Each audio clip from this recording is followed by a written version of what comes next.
इसके बाद हम देखने जा रहे हैं एक्सरसाइज 3.7.3 के लिए ट्रिग्नोमेट्रिक यूजिंग ट्रिग्नोमेट्रिक आइडेंटिटीज़। ठीक है, तो इस चैप्टर को स्टार्ट करने से पहले कुछ बेसिक फार्मूला मैंने लिखवा दिया हूँ, जितना यूज़ हो सकता है। इतना फार्मूला इनफ नहीं है, इसके बाद जैसे जैसे फार्मूला यूज़ होगा मैं उसको लिखवाते जाऊँगा। ठीक ना, तो फिलहाल अभी मैंने 5 फार्मूला को सिलेक्ट किया हूँ। ठीक है, तो देखिए फर्स्ट फार्मूला क्या है, cos square x is equal to 1 plus cos 2x by 2। ठीक है, इसको अगर आप लिखना चाहते हैं तो 2 cos square x is equal to लिखते हैं आप 1 प्लस cos 2x। ठीक है, तो ये हुआ आपका एक, ये भी फार्मूला हो गया इसमें। इसी से मैंने क्या किया ना कि cos x निकाल के रखा हूँ और 1 प्लस cos 2x बाई 2 आया है। ठीक है, इसी तरह इसमें भी आप 2 को इधर क्रॉस मल्टीप्लाई कर दीजिए तो कितना हो जाएगा, 2 sine square x is equal to 1 minus cos 2x। ठीक है, ये आपका फार्मूला है। और ये क्या हुआ, साइन 3x का फार्मूला है, 3 sine x minus 4 sine QX। ये सब सारे फार्मूला आप क्लास 11 में पढ़े होंगे, लेकिन मैंने सोचा कि फिर इसको थोड़ा सा रिकेप करवा देता हूँ, ताकि अभी जो क्वेश्चंस ट्रिग्नोमेट्रिक आइडेंटिटी का यूज़ करके जो आप बनाएंगे तो आपको बिल्कुल यहाँ पे फार्मूला मिलेगा। तो देखिए इसमें sine 3x equal to 3 sine x minus 4 sine QX आता है।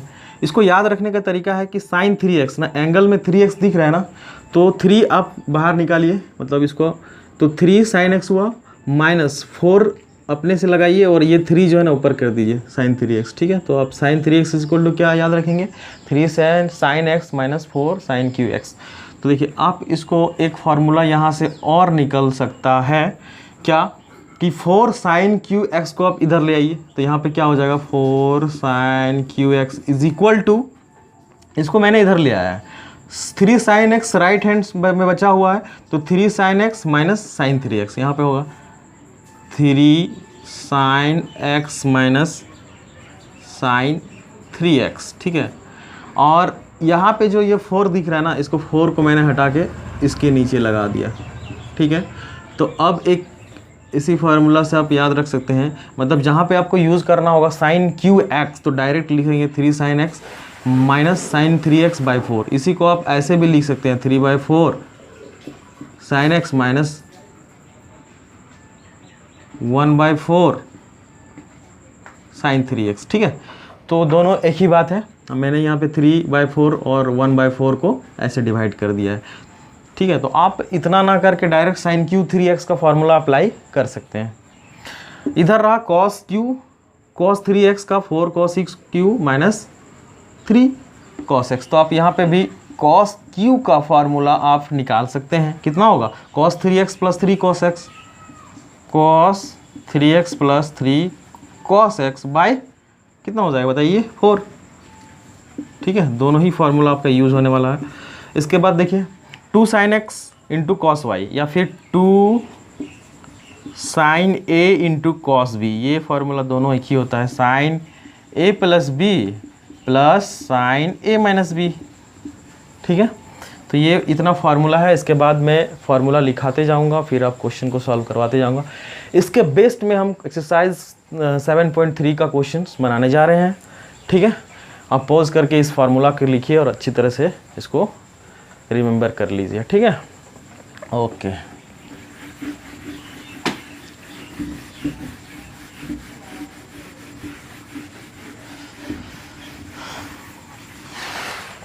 तो एक्सरसाइज 7.3 का एक्सरसाइज 7.3 का क्वेश्चन नंबर 1 लिया हूँ NCERT। ठीक, तो फर्स्ट क्वेश्चन है साइन स्क्वायर 2x प्लस 5। ठीक है, integration of sine square 2x plus 5, और यहाँ पे क्या था, dx। ठीक है, तो आप इसको डायरेक्ट फार्मूला में यूज़ करके बना सकते हैं। अभी मैंने क्वेश्चन मैंने फार्मूला बताया था ना, अभी क्या बताया था कि sine square x is equal to क्या होता है, 1 माइनस कॉस 2x बाय कितना 2 होता है ना, फार्मूला करेक्ट है। तो आप इसको लगाइए फार्मूला को यहाँ पे हमको 2 का देखिए ये फार्मूला आप अप्लाई कर दिए सीधे कि 1 माइनस कॉस 2x, x के बदले ये पूरा हो गया ना 2x प्लस 5 बाई कितना हो गया 2, इस 2 को बाहर निकाल दीजिए तो 1 माइनस कॉस, देखिए ये 2 इसके अंदर जाएगा तो कितना होगा 4x, एंगल को मल्टीप्लाई कर दिया मैंने 10/2 को तो मैंने बाहर निकाल दिया। तो यहाँ पे dx है, dx 1 इंटू डी इसको भी दे दिया, इंटीग्रेशन का भी साइन, और यहाँ पे dx भी दे दिया। ठीक है, इतना तक दिक्कत नहीं है। देखिए 1/2 और इंटीग्रेशन ऑफ dx क्या होता है x हो गया, माइनस cos 4, मतलब इसको आप ट्रीट कीजिए x, एंगल ट्रीट कर लीजिए। तो cos x का इंटीग्रेशन क्या होता है याद कीजिए, sin x ना, तो कितना हो जाएगा sin x 4x प्लस 10। आप इतना लिख के चुप नहीं रह सकते हैं, आपका वेरिएबल देखना है, वेरिएबल में कितना, वेरिएबल के साथ 4 है तो 4 यहाँ पे नीचे देना पड़ेगा, जैसे हम लोग डिफ्रेंशिएशन में चेन रूल का यूज़ करते थे। और इन सारे का सारा फार्मूला और इसका प्रोसेस मैंने बताया हूँ पिछले वीडियो में, आप देखिए इस तरह का इंटीग्रेशन बहुत बताया हूँ, ठीक ना। तो ये आपका क्या हो गया, फाइनल आंसर हो गया। 2 sin a into cos B का फार्मूला होता है 2 sin a plus B sin a plus B plus sin a minus B. आप इस आइडेंटिटी को यूज़ करेंगे, ठीक है। तो आपको देखिए यहाँ पे साइन इंटू कॉस का प्रोडक्ट दिख रहा है, ठीक ना। तो साइन इंटू कॉस का प्रोडक्ट दिख रहा है, लेकिन यहाँ पे 2 आपको नहीं दिख रहा है। तो आप क्या करोगे, यहाँ पे यहाँ 1/2 और यहाँ 2 लगा सकते हैं ना, बैलेंस हो जाएगा, कट जाएगा। तो ये 1/2 आप इस आइडेंटिटी को यूज़ कीजिए तो कितना हो जाएगा साइन a प्लस बी, मतलब कितना हो जाएगा साइन a प्लस बी, दोनों को ऐड कीजिए तो 7x plus sine a minus B कितना हो जाएगा x,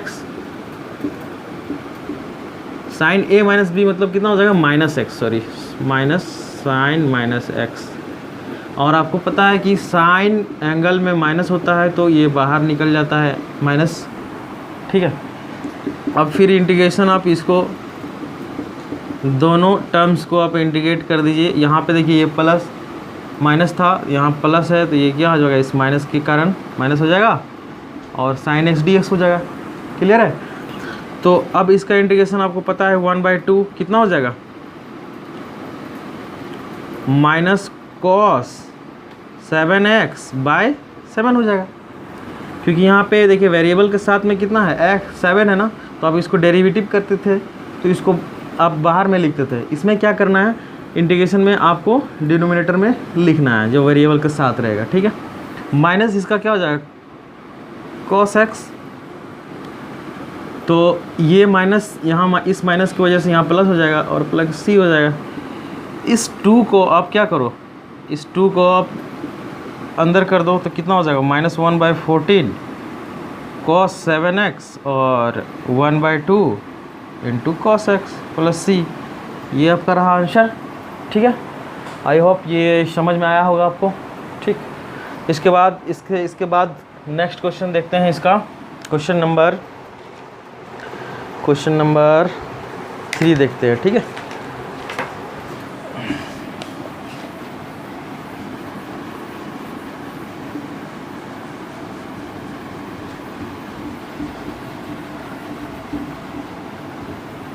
मैं 4 या 5 आइडेंटिटी को मैं आपको लिखवाया हूँ, जैसे जैसे क्वेश्चन में यूज होते रहेगा मैं बताते जाऊँगा, डोंट वरी।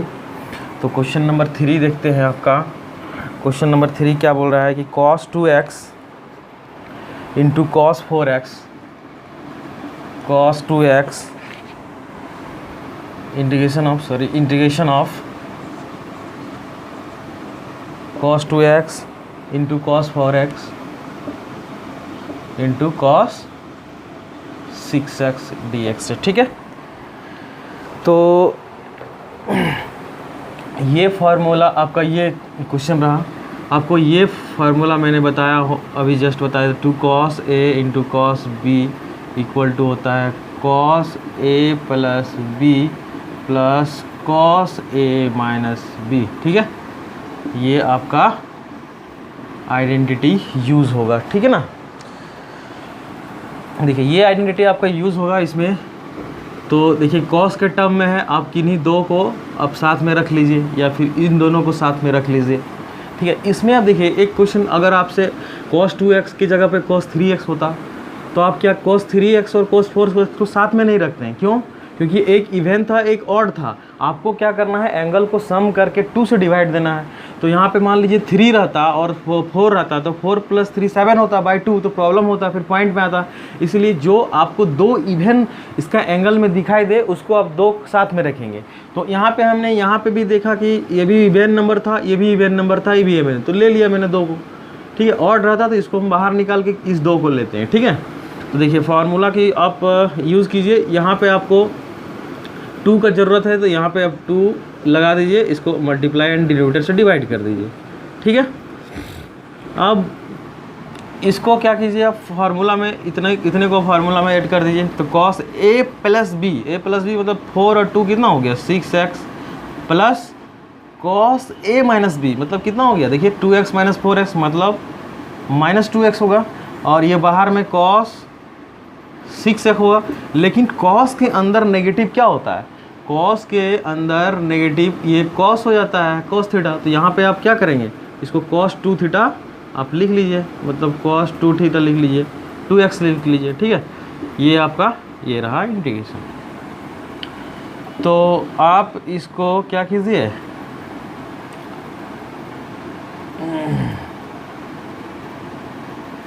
हाँ, इस cos को फिर से इंटर कर दीजिए, इसमें कितना हो जाएगा, cos स्क्वायर 6x dx, ठीक है, ठीक ना। इसके बाद आप फिर इंटीग्रेशन इसको भी दीजिए, cos 2x × cos 6x इतना होगा, यहाँ पे dx होगा, यहाँ पे भी dx होगा।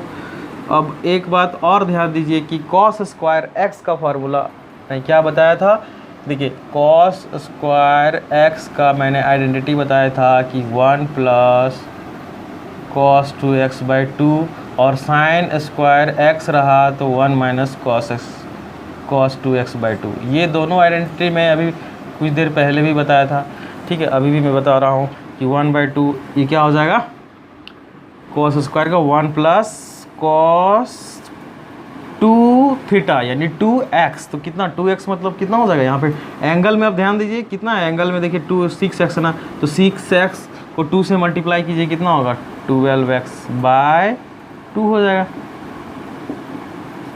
ठीक है। अभी इंटीग्रेशन इसका है प्लस, देखिए यहाँ पे क्या होगा, फिर से आपका cos a × cos b नज़र आ रहा है, तो आपको फिर यहाँ पे क्या नज़र, यहाँ पे आपको फिर 2 लगाना होगा, फिर यहाँ पे 1/2, देखिए 1/2, फिर 2 cos a × cos b का अप्लाई कीजिए फार्मूला, कितना हो जाएगा, cos a + b मतलब 8x plus cos a - b 2x में 4x को सब्ट्रैक्ट कीजिए, कितना हुआ 4x, और एंगल नेगेटिव तो पॉजिटिव हो जाता है 4x। ये आपका कंप्लीट यहाँ पे इसका फार्मूला आइडेंटिटी लगाने के बाद ये फाइनली आया, ठीक। अब देखिए, अब क्या करना है कि इंटीग्रेशन आप इसको ये कर दीजिए, ये 1/2 ये 1/2 यहाँ पे 1/2 × x हो जाएगा, dx हो जाएगा, plus 1/2 integration of cos 12x plus 1/2 integration of cos 8x, फिर 1/2 integration of cos 4x dx, ठीक। ये आप 1/2 को अभी बाहर में ही रहने दीजिए, ठीक है। तो यहाँ तक आप देखिए, जगह थोड़ा सा कम है, मैं ऊपर लिखता हूँ, आप ऊपर शायद लिख लिए होंगे।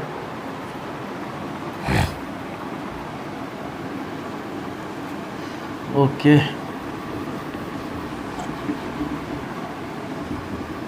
देखिए इसके बाद आप 1/2 यहाँ पे है, इसका इंटीग्रेशन देखिए हाफ यहाँ पे निकल के आएगा ना, यहाँ पे हाफ निकल के आएगा, और dx को हम लोग इंटीग्रेशन क्या लिखेंगे x, ठीक है।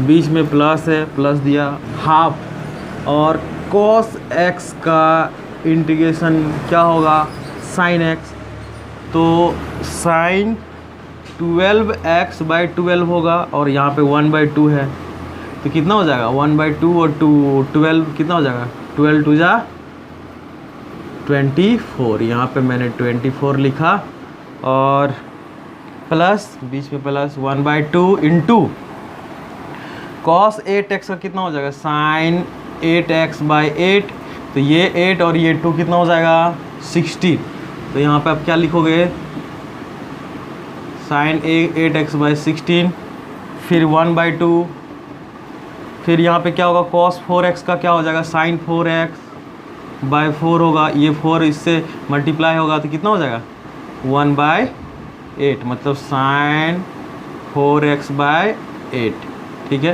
Plus c। अब इस 4 को आप अप्लाई कर, ये 4 को मल्टीप्लाई कीजिए तो कितना हो जाएगा x/4 प्लस sin 12x कितना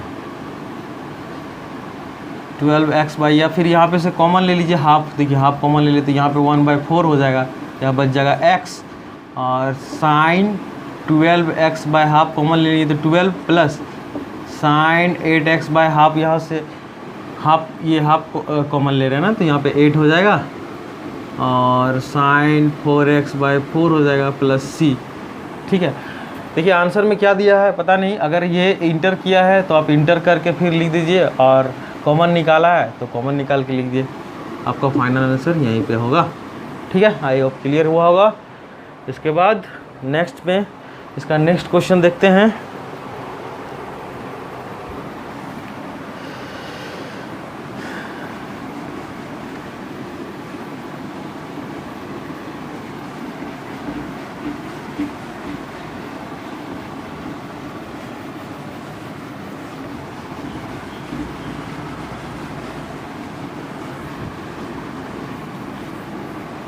इसका नेक्स्ट क्वेश्चन है आपका, देखिए 4 नंबर क्वेश्चन आपका, 4 नंबर क्वेश्चन है, question number 4, sin q 2x + 1 × dx।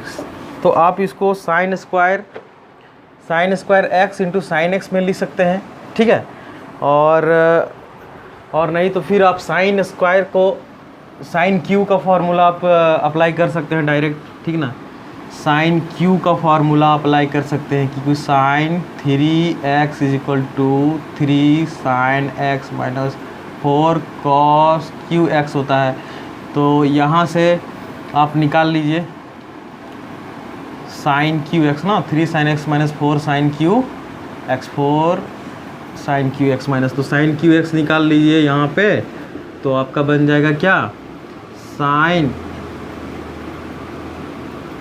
3 sin x minus sin 3x/4, इसी को आप 3/4 sin x - 1/4 sin 3x आप लिख सकते हैं, ठीक है। और नहीं तो आप इसको अल्टरनेट मेथड यूज़ कर सकते हैं। देखिए अल्टरनेट मेथड में क्या होगा कि sin qx को हम लोग लिख सकते हैं sin square 2x + 1 × sin 2x + 1 dx। मैं दोनों मेथड आपको बता देता हूँ, ठीक ना। तो यहाँ पे क्या हो जाएगा, देखिए इसको हम cos के टर्म में लिख सकते हैं 1 - cos square 2x + 1 into sin 2x + 1, क्योंकि आपको पता है, देखिए ये हमने कैसे लिखा ना कि sin square x + cos square x = 1 होता है, तो sin square x = 1 - cos square x होता है, तो ये sin स्क्वायर x के हम प्लेस पे क्या लिखे 1 - sin square 1 - cos square x, sin square के in place of sin square x के जगह पे 1 - cos स्क्वायर x लिख दिया, ठीक है। तो ये चीज़ आपको क्लियर हुआ होगा। उसके बाद मैं क्या करता हूँ ना कि cos 2x को t ले लेता हूँ, ठीक है। ये जो देख रहे हैं cos 2x + 1 को मैंने t पुट कर लिया है, टी पुट कर लिया। इसका डेरिवेटिव क्या होगा, दोनों साइड डेरिवेटिव आप कर दीजिए। तो देखिए इसका डेरिवेटिव कॉस एक्स का डेरिवेटिव माइनस साइन एक्स होता है, तो माइनस साइन एक्स हो जाएगा यहाँ पे, माइनस साइन एक्स के जगह पे कितना है 2x + 1 है। और आप इसको डेरिवेटिव करते थे तो 2 बाहर निकलते थे, तो यहाँ पे क्या हो जाएगा 2 बाहर निकाल देंगे और यहाँ पे dx = dt आएगा।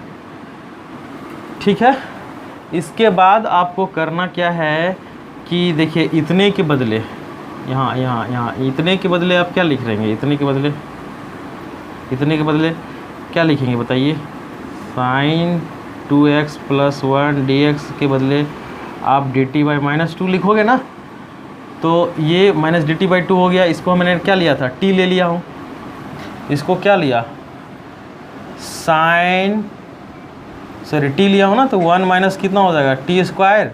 और इसके बदले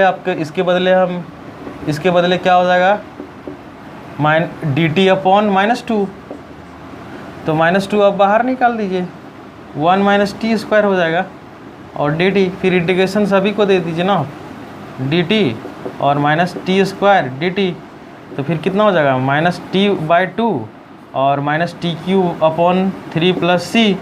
ठीक है, और फिर t का वैल्यू आप पुट कर दीजिए, कितना हो जाएगा -cos 2x + 1/2 और बीच में माइनस, ठीक है, cos 2x + 1/ इसका क्या हो जाएगा q/3 + c। ये आपका फाइनल आंसर है।